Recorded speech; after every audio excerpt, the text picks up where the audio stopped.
A Byzantine-Mongol alliance occurred during the end of the 13th and the beginning of the 14th century between the Byzantine Empire and the Mongol Empire. Byzantium actually tried to maintain friendly relations with both the Golden Horde and the Ilkhanate realms, who were often at war with each other. The alliance involved numerous exchanges of presents, military collaboration and marital links, but dissolved in the middle of the 14th century. Diplomatic overtures. Soon after the Battle of Koz-e-Dag in 1243, the Empire of Trebizond surrendered to the Mongol Empire while the court of Nicaea put its fortresses in order. In the early 1250s, the Latin Emperor of Constantinople Baldwin II sent an embassy to Mongolia in the person of the knight Baudouin de Hainaut, who, following his return, met in Constantinople with the departing William of Rubruck.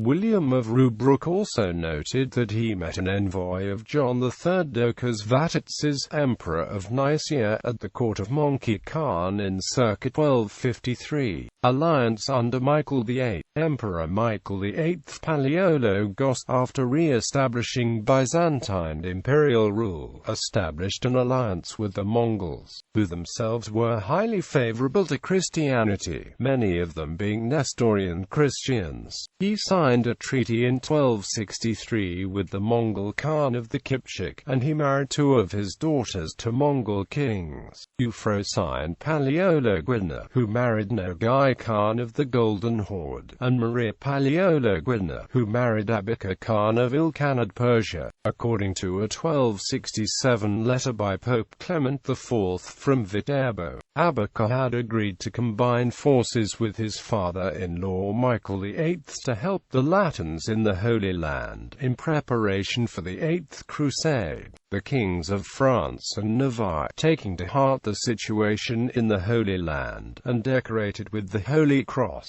are readying themselves to attack the enemies of the Cross.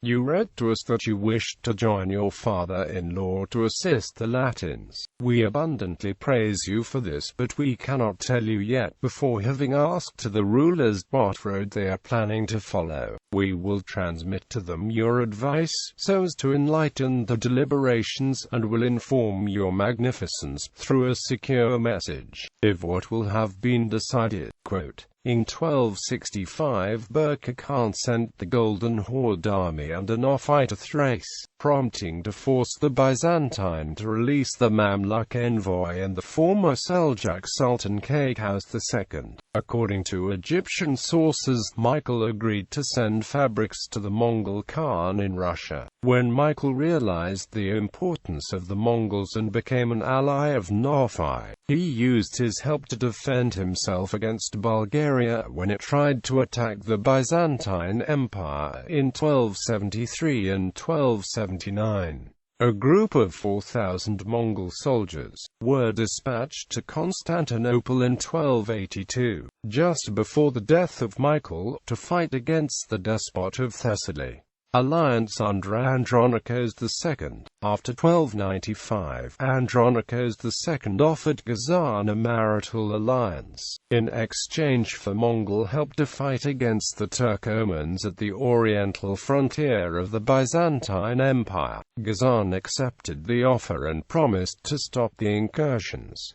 The death of Ghazan in 1308 was mourned by the Byzantines. This alliance would continue under Ghazan's successor, Ulgi II. In 1305 Ilkhan Ulgi II promised Andronicus II 40,000 men, and in 1308 dispatched 30,000 men to recover many Byzantine towns in Bithynia. Andronicus II gave daughters in marriage to Toktoa as well as his successor Uzbek, but relations turned sour at the end of Andronikas's reign, and the Mongols mounted raids on Thrace between 1320 and 1324, until the Byzantine port of Vasina Makaria was occupied by the Mongols. End of friendly relations. Under Andronicus III, relations seem to have turned even more conflictual. In 1341, the Mongols planned to attack Constantinople, and Andronicus III had to send an embassy to stop the attack.